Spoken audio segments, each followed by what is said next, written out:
Hello cruel world, I am a consultant forensic psychiatrist. I'm going to tell you briefly about a really tragic case, so I'm going to turn my joke meter down. It's about a solicitor called Sally Clark who was wrongly convicted of killing her two baby sons.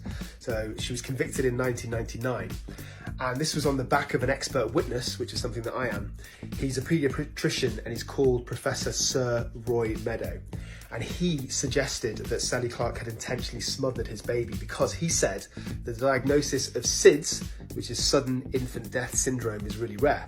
So he said for it to have occurred twice, two babies in a row, the chances of that happening is about 1 in 73 million.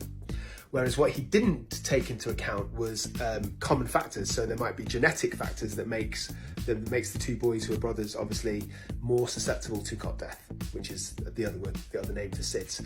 Plus, he didn't take environmental factors into account. So what I'm basically saying is this man, who was an expert witness, gave evidence in statistics rather than sticking to his lane and giving evidence only about the potential death, the causes of death.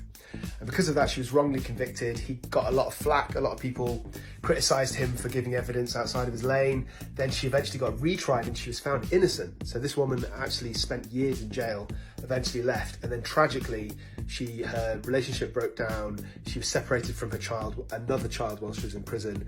She became a heavy drinker and she died from alcohol intoxication in 2007. So this is a really tragic story, but also a good warning, I think, to everybody about what happens if expert witnesses, such as myself, are not held accountable and give evidence on areas outside of their expertise. So it's something that stuck with me for all of my career.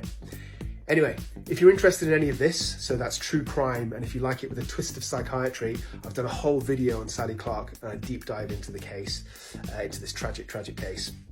If you're interested, you should go and check it out. Check out my many other videos where I assess high-profile crimes and I give my own expert opinion from my years of clinical experience. Sound good? Yeah, it sounds awesome, doesn't it? Go check it out and I'll see you on the channel. Peace, have a blessed day.